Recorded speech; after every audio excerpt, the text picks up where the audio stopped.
Good morning or good afternoon, everybody. My name is Paul Rosen. I am the Executive Chairman of Global Go and also the Executive Chairman of Psychedelics Go, our sister company. On behalf of the whole Psychedelics Go team, the Canadian Securities Exchange, and the Psy Index, I want to thank everybody for attending our first ever Psychedelics Now virtual conference. We have an incredible itinerary for this afternoon. We'll just talk a little bit generally about what's happening in the psychedelic industry. I think anyone that's paying close attention over the last year probably is shocked and awed by the expedient development of an industry that a few years ago really did not exist. And I will quote my favorite German philosopher, Schopenhauer, who said that all new ideas go through a three-stage cycle. They are first ridiculed, they are then violently opposed, and then they are seen as self-evident. I think it's fair to say that the entire psychedelic industry has reached very quickly a form of self-evidence, and we're seeing some incredible drug development, some incredible therapies, and some incredible companies being birthed to really help create new, improved, and best-in-class modalities to address a wide variety of mental health conditions. I'll just speak personally for a moment. I'm a 57-year-old Canadian, and I got very interested in psychedelics when I was going to law school at the University of Toronto back in the 1980s. There wasn't yet a lexicon or a vocabulary, but my friends and I would spend most of our weekends ingesting LSD or psilocybin, not microdoses, but what we might call hero doses.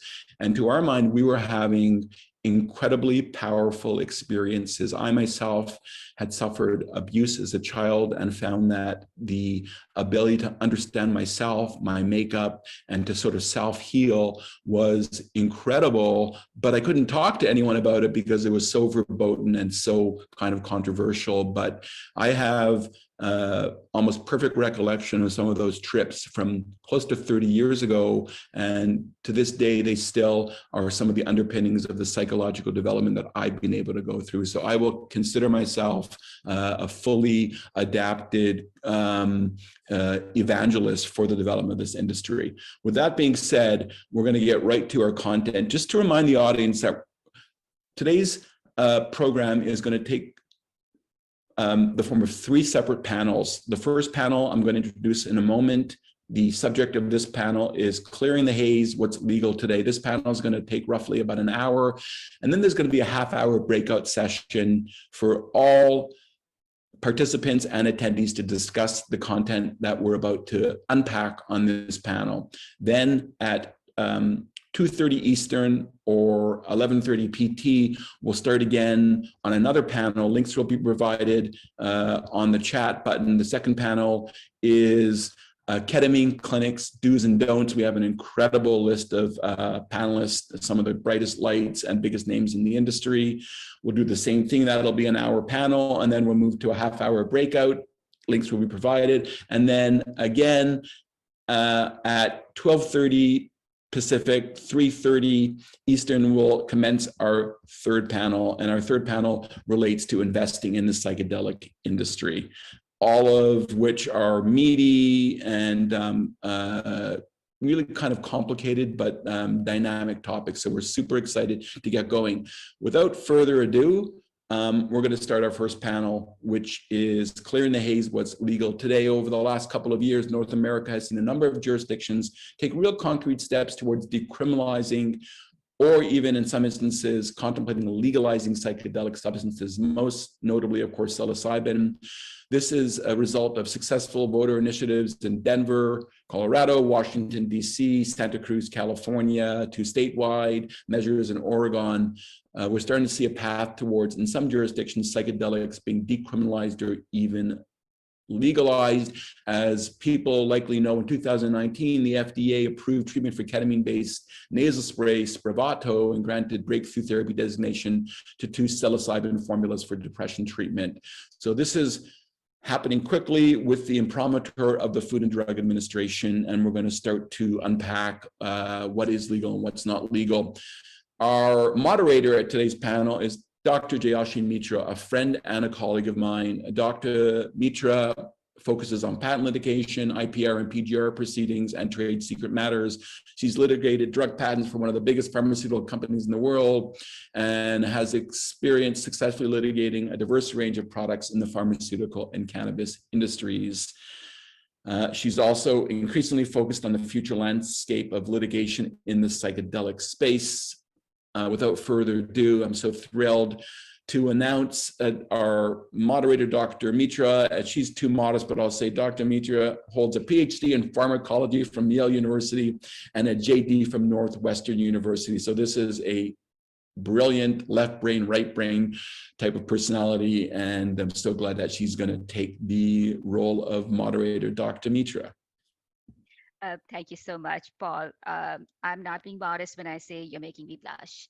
But we have an incredible panel today. And if I could ask everyone to turn on their camera, we have Hadas Alterman from Plant Medicine Law Group.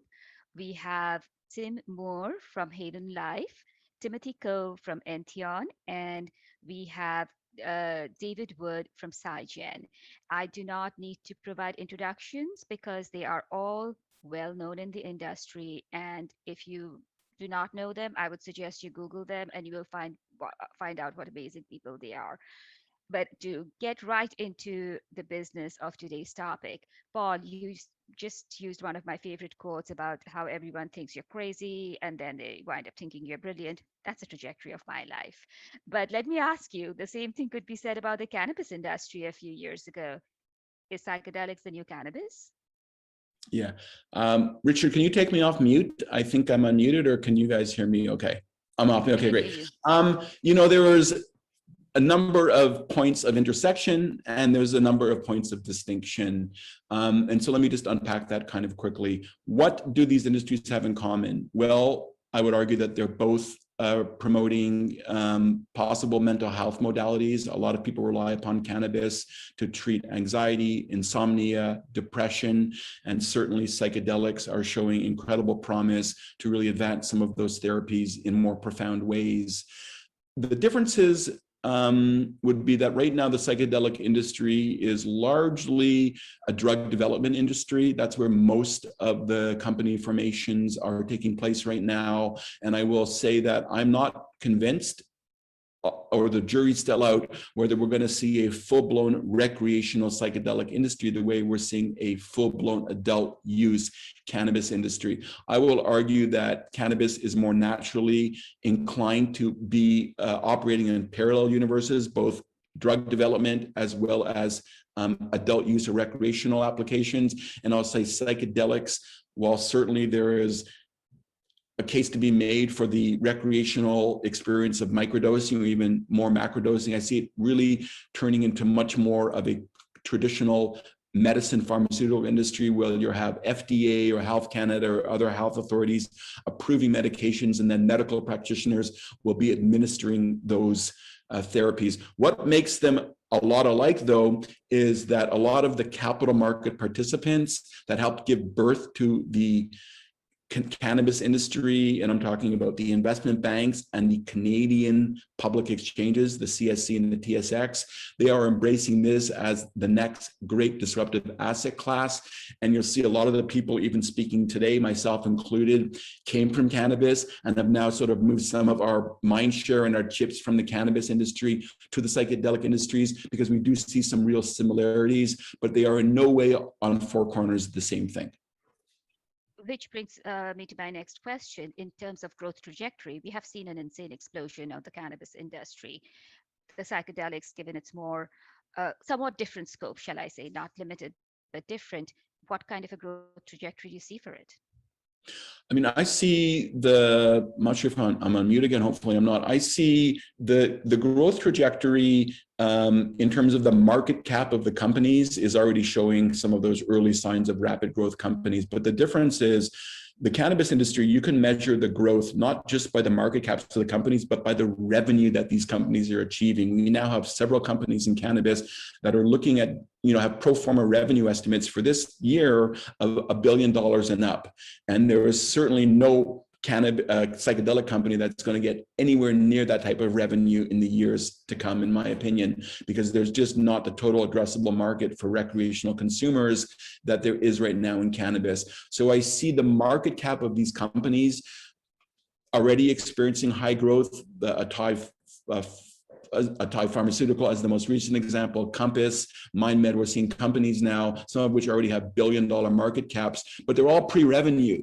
Whereas the cannabis companies, and some of them are still pre-positive earnings, but they're mostly growing their revenue meaningfully quarter upon quarter, year upon year. So the high growth would be in terms of the market cap of the companies, but not in terms of the revenue they'll be able to achieve in the short to midterm.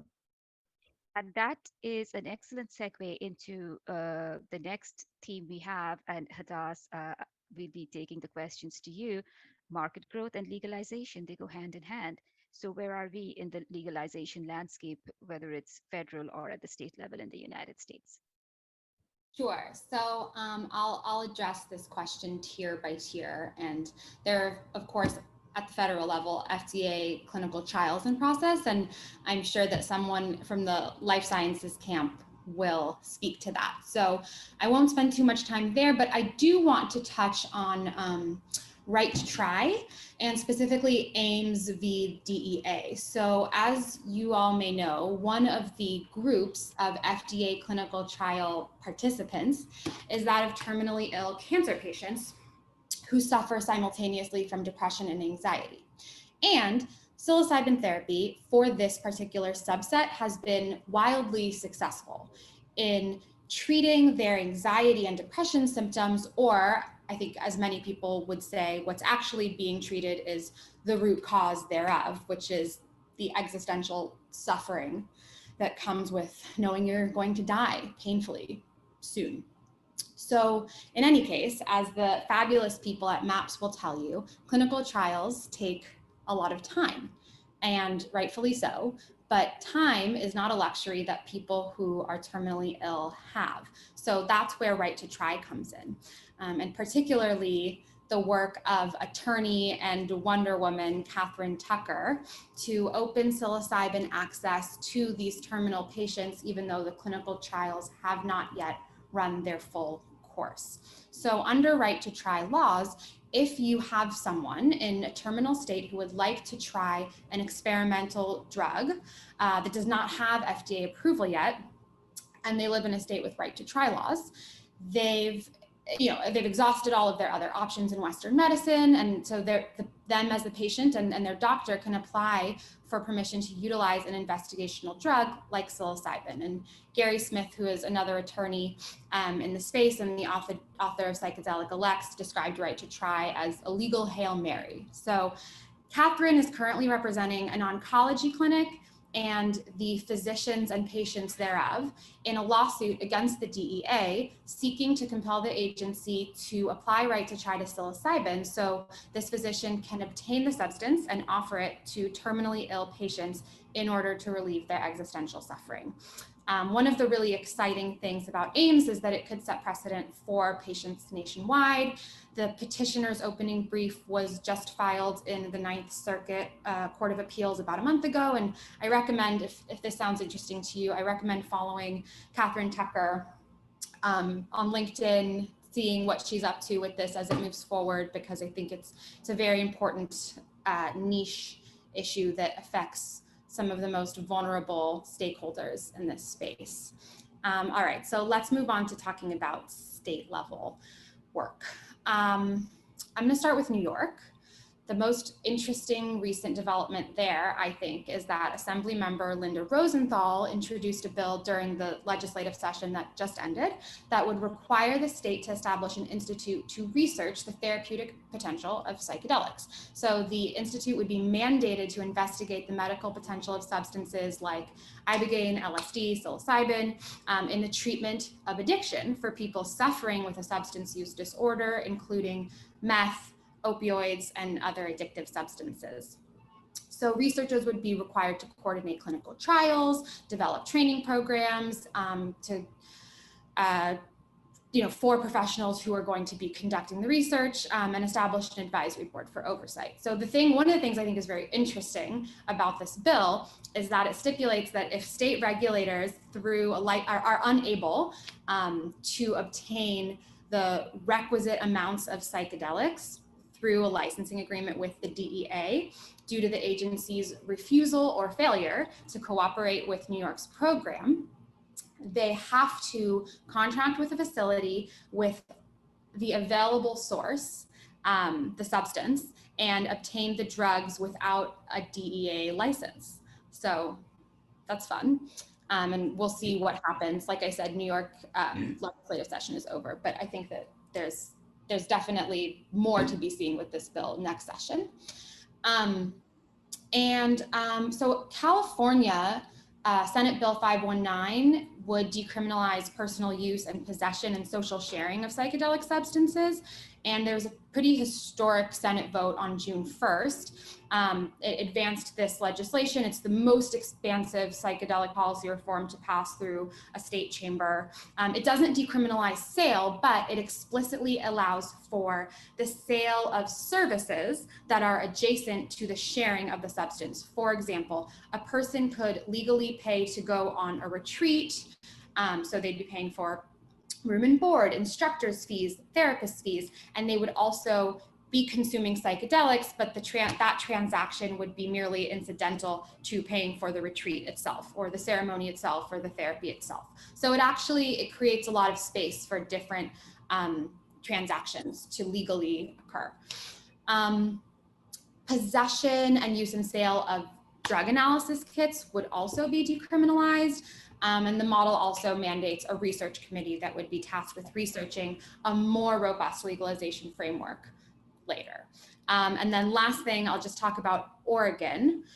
Oregon is amazing. The voters passed the Oregon Psilocybin Services Act, which legalizes the use of psilocybin products through licensed therapeutic centers. They're not clinics, which I'll talk more about later. They're therapeutic centers. So that means this includes ceremony, mediation, alternative modalities of healing. All of this still needs to be fleshed out in the regulations, but the potential is there legally. And also not all administrators of the substances will be doctors. There's discussion right now of having 2 different tiers of participants. So you go in for a screening. If it's clear that some sort of condition you have requires you to see a physician to, administer psilocybin, then you'll be sort of funneled off in that direction. But I think for most people, they'll be able to just go and see whatever licensed person under the state's program they want to receive the therapy. And then of course, Oregon's also passed Measure 110, which makes non-personal possession of a controlled substance no more than a Class E violation, which is like an $100 fine. And then cities, there's various decriminalization measures. I don't know that I have time to get too far into them. But most of these measures don't actually change the law. They just change the enforcement of the law in decriminalizing psychedelics, which I think makes what's happening at the state level in California all that much more meaningful, because it's actually a change to the law, not just in how the police essentially are going to regard the law and people breaking it. I have one follow-up question before I move on. What you said about the research aspect, as we know in cannabis, one of the big strangleholds on research for medical purposes has been the supply chain. Yeah. And do you feel that what we learned in the cannabis industry is going to help free up the supply chain to facilitate medical research? Because as Paul pointed out, that's where this industry is likely to be going in the near future. I hope so. It's not my area of expertise, but my understanding is that sourcing when it comes to research and dealing with the hall of mirrors that is the DEA and the FDA is incredibly complicated.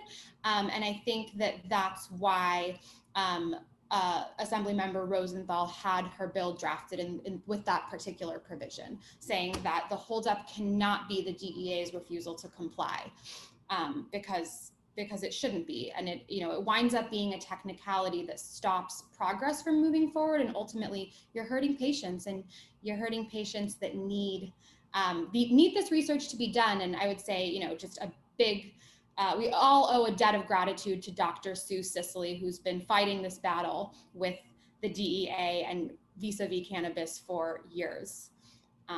So yeah, I do think that she's certainly helped make us more aware of this problem and to anticipate where it may arise and be prepared for that. And just the one other thing I'll say is that, you know, in helping with the regulatory process for Oregon, I hear a lot of people talking about these centers as clinics and clinical data and clinical trials. And I actually think one of the things that's really interesting about the data we might get from Oregon is the fact it's not clinical data, right? Like what the FDA is, what people doing those clinical trials are discovering about these drugs pertain to what happens in a clinical setting. It's not, you know, this is what happens when you take MDMA with your friends or take mushrooms in ceremony. If we wanted to know that stuff, I would just go take a straw poll at Coachella or something. It would be like cheaper and more fun.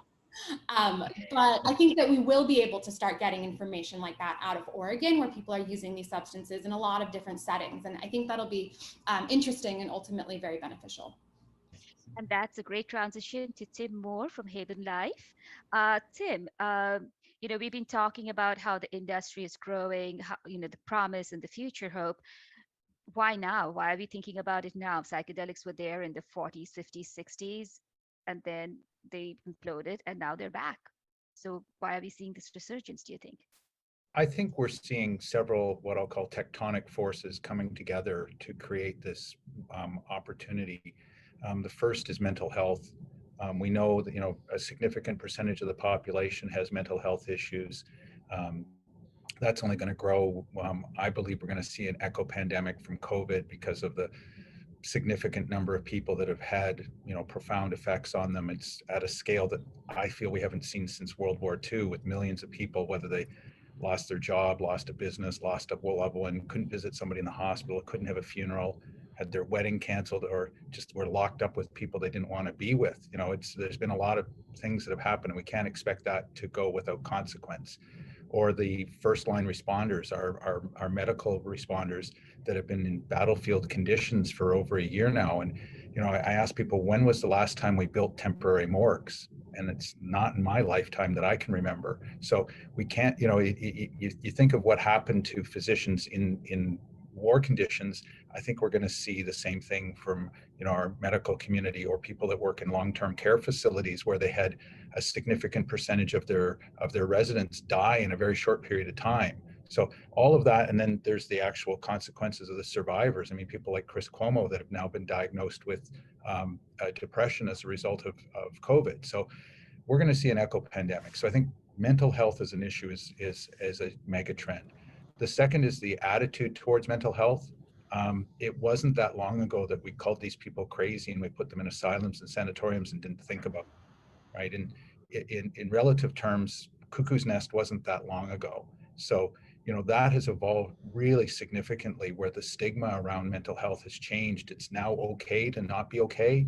I can tell people I'm being treated. I can say, hey, I've got anxiety and I'm seeing a therapist. That wasn't the case that long ago. So the destigmatization and the ability to talk about mental health is allowing more people to come forward and talk about those issues. And I think those two things are being recognized by policymakers that are saying, we need to deal with this. So you're seeing the compassionate use exemptions that are being granted in an accelerated way. And that will include the need for the policymakers to approve a safe and reliable supply, so we don't drive people to the street. I mean, you know, the war on drugs was really a war on patients, right? We've heard that before, and there's all these sad statistics that come out of that. I mean, whether, you know, I'm in British Columbia, and last year in British Columbia, we had more opioid overdose deaths than we had COVID deaths, and we didn't shut the economy down for opioids. So, you know, there's a big issue there. Or among our veterans, we've had more veterans commit suicide than died in Afghanistan, and there's no parade when they commit suicide. So there's a need there. Regulators are recognizing it. That's evolving quickly, and that's creating this opportunity today for us to come in with what I feel is the industry of hope. The ability to provide people with a solution that allows them to live their lives, to wake up in the morning, look forward to the day, to spend time with a significant other, to look forward to a vacation. Because right now, the sad reality is that most people that are suffering from anxiety, depression, PTSD, substance abuse, the best they can hope for today is to find their combination of activities or chemicals that allow them to get numb enough to get through the day. And I feel that road leads to suicide far too often. So we offer the promise as an industry to get people back to normal to live their lives. That's what's presenting this opportunity. And you Can have I just jump in and say, I think I just am obligated to say, first of all, that's incredible. Because I think the war on drugs was first and foremost a race war and a culture war, and the patients were the collateral damage of that war, not the direct target. Yeah, I agree. actually, my dissertation was on prenatal exposure to cocaine, and I was surprised to find it didn't really have much of an effect. But that's a story for a different day. So Tim, you have your background is in building industries, and somebody trying to enter the psychedelic industry is intimidating. There are numerous psychedelics, different entry points. You do not know what the growth trajectory is going to be, and there's a lot of uncertainty. So tell us, if you're entering the industry, what do you look for? Well, first of all, you got to be prepared for the long haul. You have to be prepared to deal with the stigma. I mean, we went through, when we were dealing with FINRA to get our DTC eligibility last year, we got treated like we were Walter White making crystal meth in the basement of a laundry facility. I mean, they really gave us grief over that. And ultimately, I mean, this is oversimplification, but what I said to them was, look, when Pfizer creates a new heart drug, it's just as illegal as psilocybin until the FDA approves it. And that they finally went, oh yeah, we get it. Because, we've talked about the state federal tension, which doesn't exist. And I think that's great. Everything that we as an industry are doing is in compliance with the FDA or Health Canada. We're following the rules. It's a very narrow road. It's a difficult road. And if you're entering this industry, be prepared to deal with a narrow, complicated road where everything is hard. Everything you want to do is hard. I mean, we spent 4 months waiting for a DEA license for an animal study. I mean, it's craziness. So, and then you're right. I mean, the road to revenue can be a long one. We're looking at a different path because we're going to be a supplier to people that are doing the studies. But if you're working on, developing an API, you've got to ask shareholders to hold their breath for quite a while. So you need to have people that are committed when they invest their money, that understand what the risk is and how long that road is. So yeah, just be prepared for something that isn't easy to do, lots of complexity, and the stigma that gets attached with people accusing you of being a drug dealer. Well, talking about being accused of being a drug dealer, do you feel US is going to be taking the lead in developing the research platform and the acceptance in this area, or do you see other countries far ahead of the game? And that's where we will be seeing more of the groundbreaking research emerge. Yeah, I think that the US will probably be one of the leaders. I mean, we've seen, and Paul mentioned recreational. I personally think that we're not going to see anytime soon dispensaries in the US or Canada where you can walk in and buy mushrooms and go home and have a party. I think it's going to be a medical solution with the appropriate prescriptions and controls and et cetera. So, but I think the US is going to be a leader. I think there's going to be a recognition around the scope and scale of the mental health issues that aren't being properly addressed. Ultimately, the public is going to have some degree of outrage over suicide rates. I don't think we can expect people to continue to be quiet about that. All of the various substance abuse issues we deal with, the cost, the billions that are spent on treatment for anxiety and depression today, the billions of lost productivity, it can't be ignored. So yeah, I think that just given the size of the economy, and I think COVID was a good test for that. When COVID was identified as a pandemic crisis, we saw accelerated access to vaccines. I think we could probably see the same kind of accelerated access to psychedelic assisted therapy once the government accepts mental health as a crisis. And when we are talking about development of treatments, supply chain, which is something that you mentioned, that becomes very critical. Here we have numerous different molecules derived from very different sources. They can be synthetics, they can be naturally derived. And there is, I think, scope in the industry for crosstalk between the people pursuing different molecules and different types of API. How do you see this crosstalk developing?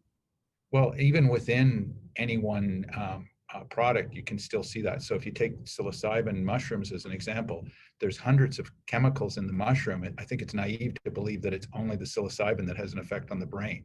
And people that have taken naturally derived or synthetic, have taken both, they'll say it's a very different experience. So within any one plant, you already see that issue.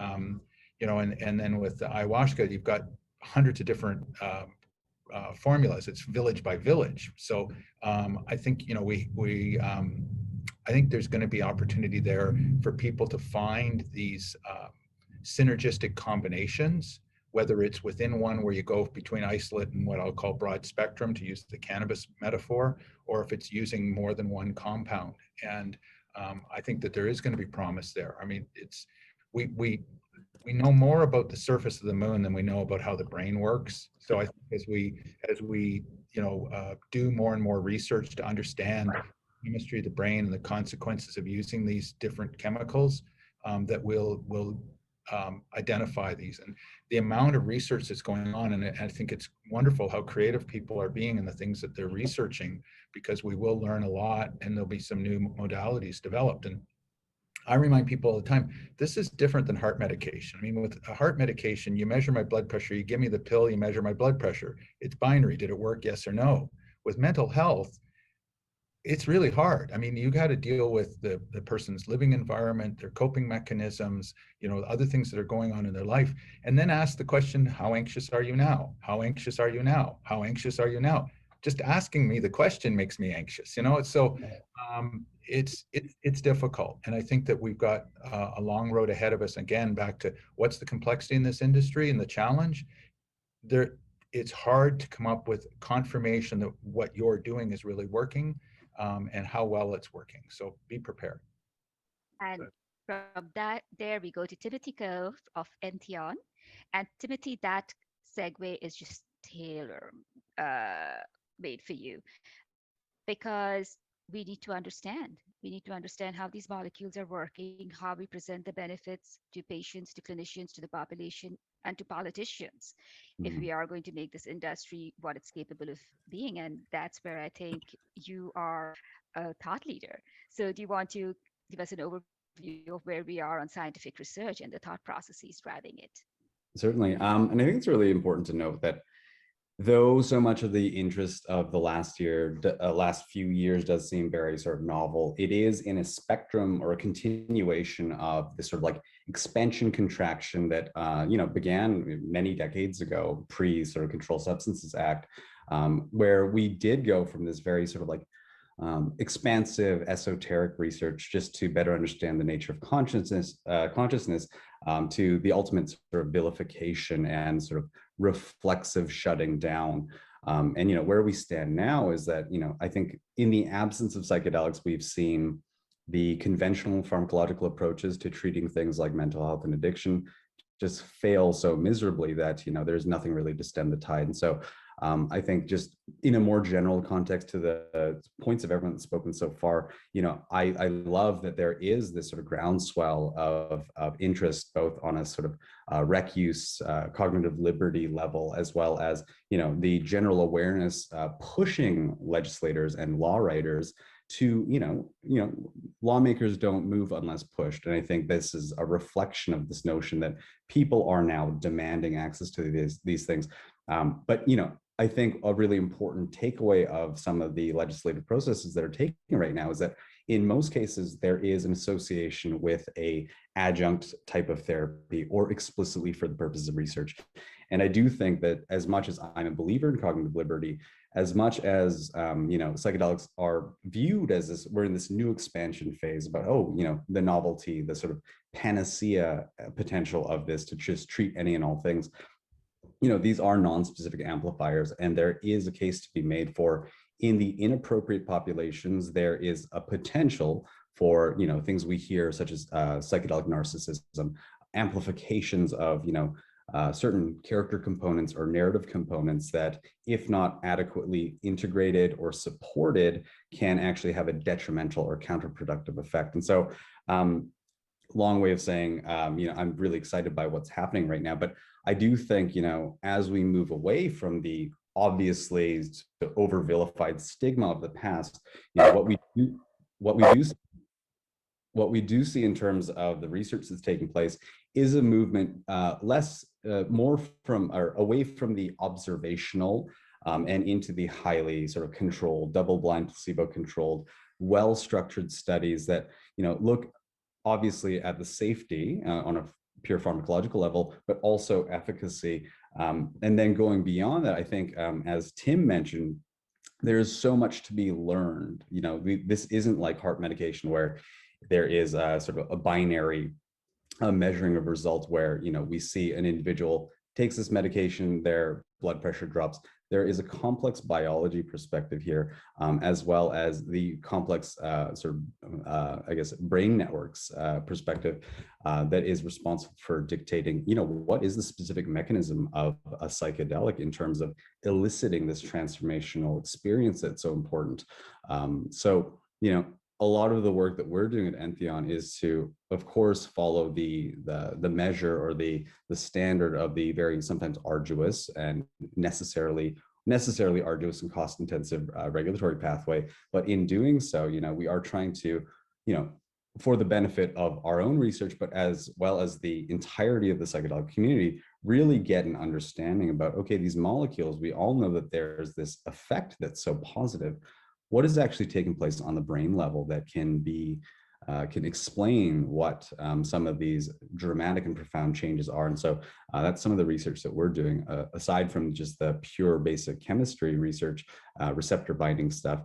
We are looking at these complex sort of brain systems and seeing what activations take place, what neural networks are engaged as we move from this this idea of the sort of the pathological or habitual.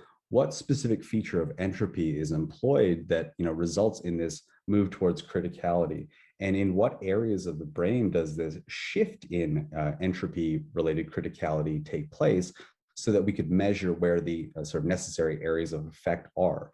And as we can empiricize these things, then we can start validating this notion that, hey, you know, a therapeutic effect looks like this from a brain level. And then once we have that established paradigm, then we're able to also track, measure, and validate the efficacy of these molecules. So yeah, I think, you know, in general, the psychedelic industry is moving towards this level of empiricism. And I know that there might be pushback and people say, oh, you know, if you know where God exists within the brain, then do you effectively kill God? I don't subscribe to that. I do think it's, I think these are fundamentally important questions about what the core symbols and sort of narrative features of us as humanity share. And I think it's just absolutely interesting to, that, you know, psychedelics give us the ability to explore not only what can be hugely beneficial to populations that are absolutely in need, in our case, addiction populations, but in doing so, you know, diving into the core material of what makes a human human.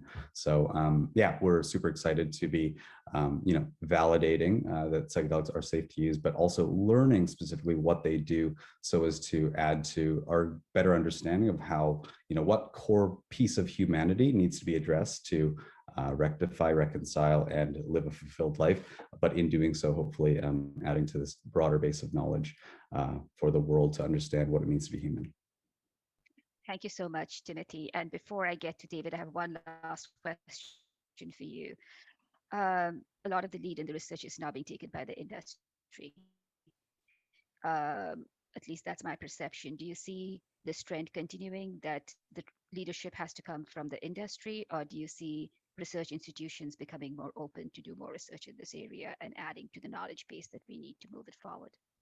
Yeah, I think it's a attack on all fronts. Obviously, on the industry side, you know, revenue opportunities exist where there is unmet need. And so for us, given the sort of current paradigm that is addiction treatment, there's this huge price point with very low levels of efficacy. And from a personal perspective, I lost a brother to addiction 2 years ago in March.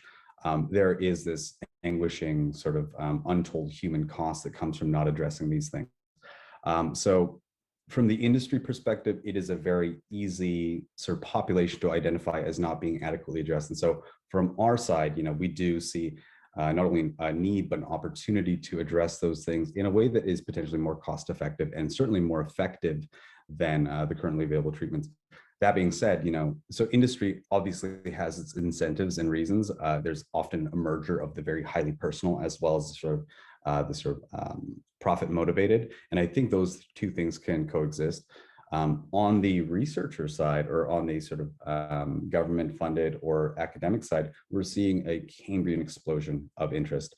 And we're constantly being, proposed research opportunities at various academic institutions.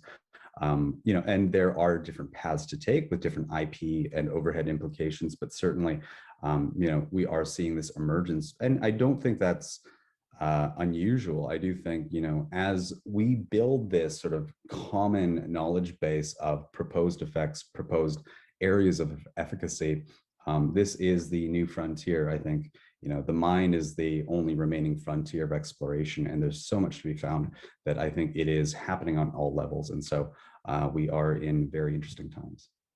That's fantastic. And that takes me to David Wood, who is a scientist, an attorney, and also at the forefront of the psychedelic revolution.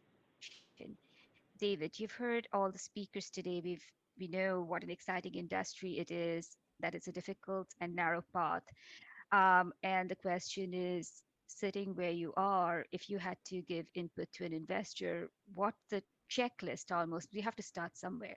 What's a checklist of haves and must-haves that you would want to see in a company that you're going to be investing in? What is it that you would want to put on that list?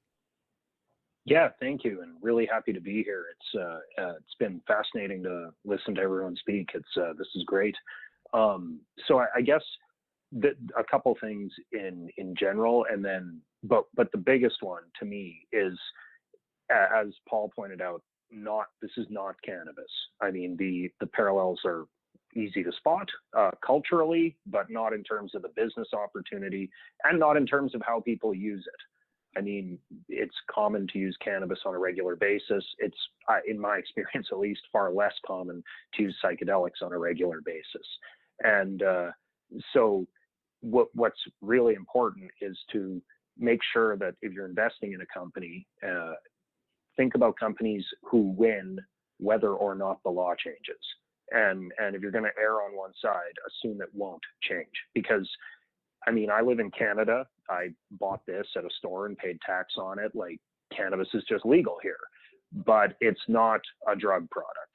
You can buy cannabis products medically, still consumer packaged goods that have no health claims on them. They're just stuff that might help people if a doctor thinks it will. Psychedelics could end up being available through some sort of medical access system like that in Canada. That's not outside the realm of possibility, like what we're seeing in Oregon, if I understand it correctly. But what will happen for sure with psychedelics, and Timothy's company is part of this, and so is Tim's, is there will be drugs with drug identification numbers that have health indications, that have gone through clinical trials, and that have can be sold and prescribed and covered by insurance. So I'd say really bet on companies that win in that environment. And I think we have three different great examples here. I mean, Entheon is a drug development company. Cygen is much more focused on supply chain. And if I understand Haven correctly, they're kind of in both of those categories. So those are three business plans that work, whether or not we ever have a per se medical access market. And again, this thing is not a box of pills with a health indication and precise dosing. If I buy the same product again 6 months from now, it might be pharmacologically different. And that's okay, because it's just a consumer packaged good that happens to have particular controls on it. Pharmaceuticals, as you probably know better than any of us, Jay, you have to make them the same every time. And it's just a different commercialization path. So whether or not we see a per se medical access system for, say, I think the easiest one to wrap our heads around is psilocybin for psilocybin products, like we're going to see in Oregon, or not, there will be pharmaceuticals. And I think it'll be inverted relative to cannabis. I think even if that kind of system ends up existing, then predominantly I think it'll remain pharmaceutical. And as more than one person's recognized, cannabis is cannabis. It can look different depending on what kind of product you're interested in. But psychedelics, I mean, you could formulate psilocybin in a number of different ways and it'd be psilocybin every time. But when we say psychedelics, I mean, probably psilocybin is the most common one for people to think about, but for me, the first one that comes to mind is LSD. And for other people, it might be dimethyltryptamine, or if you consider it a psychedelic, MDMA. It's a lot of different chemicals. Some of them are synthesized in organisms. Some of them are purely synthetic. Some are very low abundance and are generally synthesized but present in nature. So it's as everyone's kind of recognized, a different kind of proposition to say, let's regulate psychedelics or let's decriminalize psychedelics than cannabis. But that hasn't stopped California. And I mean, the fact that you're going to be able to have retreats in California, I mean, that could be big business. It will be if it happens. But that, again, that's betting on a business model that today doesn't exist. And I guess I'm more conservative and in my choice to join Psygen, that I'm with a company that has a business plan that fits in the current laws. And then another thing I'd say is, and this is trite, but look at the people. You know, I mean, a big reason I joined this company is because a lot of the people involved, Danny Matika, the CEO, Peter Vanderheyden, the chief science officer, like they're people who've been, like myself, interested in moving a better approach to psychedelics than prohibition forward. And I like to say that there are no illegal drugs. There's no such thing as an illegal drug. Treason is illegal. Murder, per se murder, not self-defense, which is a homicide, that's illegal. Theft, illegal. Drugs aren't illegal. They're controlled, which means you can't have them. And I would not be able to buy this thing in the US in compliance with federal law. It's prohibited because it's a controlled substance. But the Mississippi Marijuana Project has cannabis, then they're allowed to, and plenty of labs in the States and in Canada have access to, authorization to manufacture psychedelics or other controlled substances. They just have to follow rules, like a lot of rules. And so it's not, to me, a question of do we legalize things or change the law. There's a framework that this can be done in. It's very narrow, it exists, and a different framework might exist. And it's good to bet on companies that are going to win if that happens too.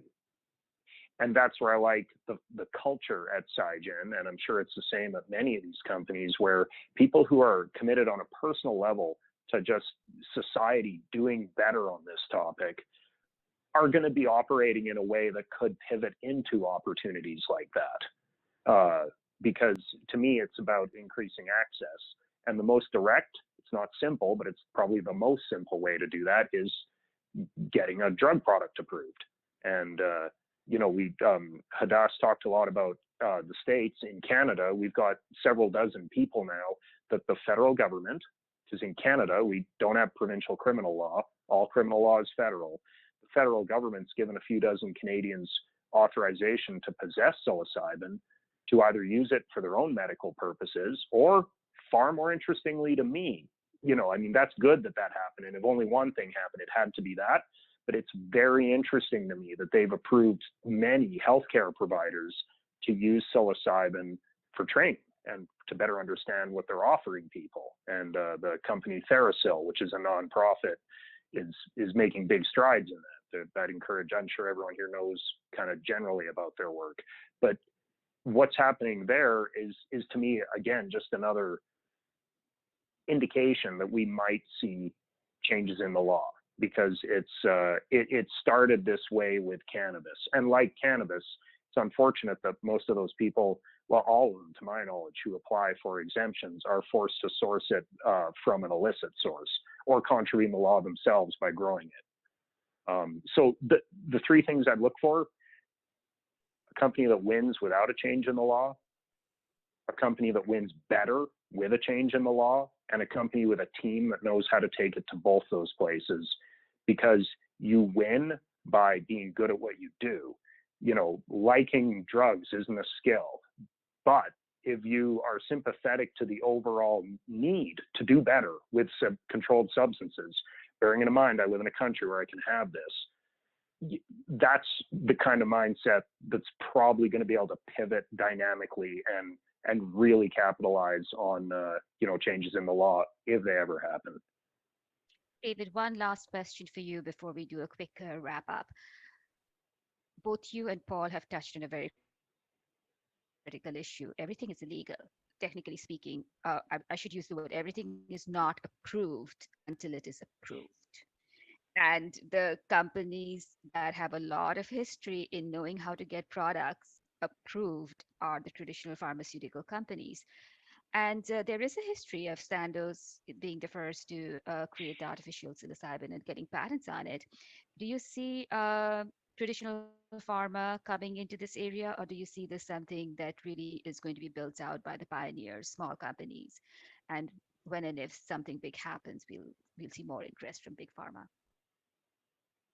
I think it'll be pioneers for now, right? Because too big pharma, even the largest participants in this space are, not all that big. I mean, there's even one that pokes fun at that with their name. But I think that we'll see products brought to market in kind of two categories. And we all have examples that we've met that have gone one way or the other. One is I need a new chemical entity because I'm not going to work with something where I cannot patent the molecule. And we're seeing that. There's many different brand new psychedelic drugs being tested right now. And then the other one is this weird curveball that this sector of the pharmaceutical industry has, which is that we have LSD, psilocybin, DMT, and MDMA. Those ones for sure. I think mescaline and 2CB might be right after those.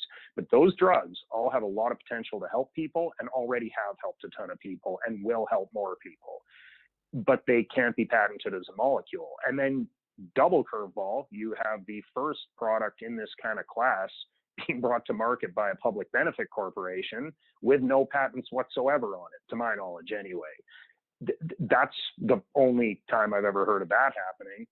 So I think we'll see these kind of different pharmaceutical companies bring the classical psychedelics to market. I think larger pharmaceutical companies will be, and I don't know, I haven't worked with those kind of companies nearly as much as you have, so maybe I'd be interested to hear what you think. But to me, they'd be more interested in a market where they can own a patent that monopolizes the molecule itself. And then it gets into an interesting debate of, well, okay, we have psilocybin over here. It costs this much. We have your new molecule with far less safety data over here. It's got some benefit that you've proven out in a clinical trial. It costs a lot more. I don't know what a physician is going to prescribe. Right? Are they going to prescribe the lower cost thing that people have used in incredibly irresponsible conditions with actually fewer problems than you'd think? That, I don't want to use the word safe. Shogun said there is no safe drug. I agree with that. But it's, if you have the choice as a physician to prescribe something that we know a lot about because it's been studied intensively since just after World War II, or something brand new that no human on earth has taken more than 5 years ago and costs 10 times as much, but maybe lasts less duration or has some perceived benefit, I don't know. So I guess it like anything, it depends. But I think, to answer briefly, probably with new chemicals, that'll be more interesting to larger pharmaceutical companies who have the marketing ability to make sure that doctors understand the benefits of their products. I think the classical ones will be brought to market kind of by companies that are probably already well on the road, like MAPS Public Benefit Corporation, Compass, and Usona. And Entheon, of course. And Paul, as the host, I'm going to ask you to kind of pull all the threads together.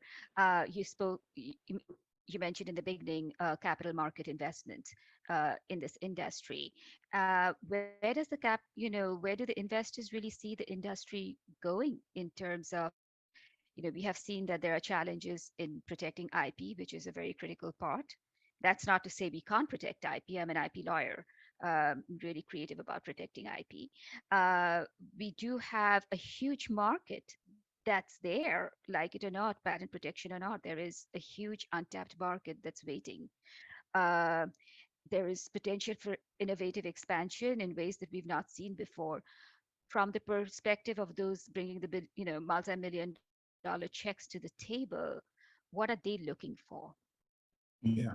I mean, anyone that writes a check is looking for a return on their capital, period. They may have other altruistic objectives. I think we could say this is an ESG category, meaning that you're investing, but you're investing specifically because you're concerned about the environment, social or governance. So this fits in my opinion, very much within the ESG thesis. But ESG investors are still investors. They're still seeking alpha, if you will. Otherwise, they'll make philanthropic donations to causes that are near and dear to them.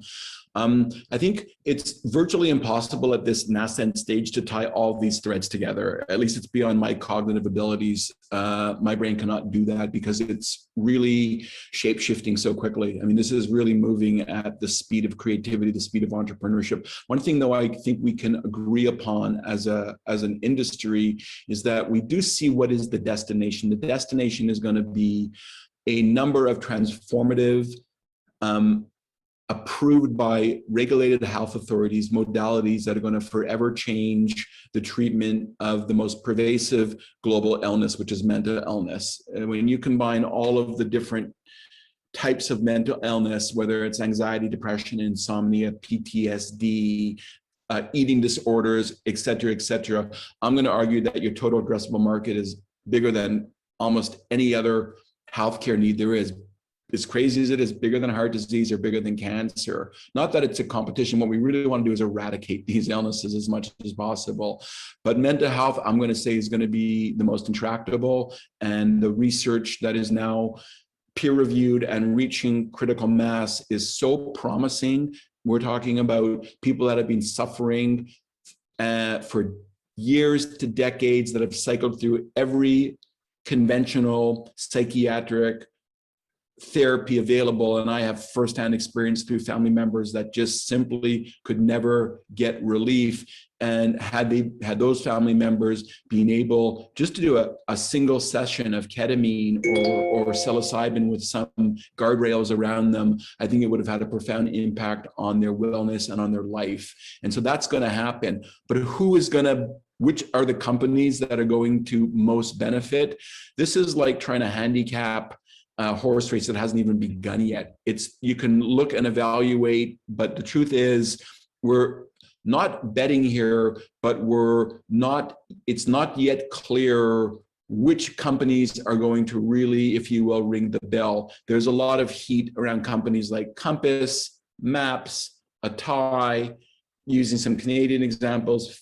I'm not even singling out. I'll just name them because I don't want to start making it seem like those are the only companies. But even with those companies, not one of them has yet got a clear path towards monetizing their IP portfolio. They're still in the drug development industry. And Jay, you know this probably better than anyone here. This is the highest risk category there is of drug development, because you can spend literally hundreds of millions, even sometimes billions of dollars, and at the end fail in phase 3, and that's it. That capital really cannot be recouped and sort of shape-shifted into another type of modality. So this, to me, as an investor and as an entrepreneur, I always shied away from drug development because of the risk return was just so scary to me. But no doubt, some of these companies, probably all of which already have some recognition right now, are going to end up becoming behemoths, in my opinion. They're going to have a portfolio of IP that's either going to get sold to big pharma or they're going to become like big pharma.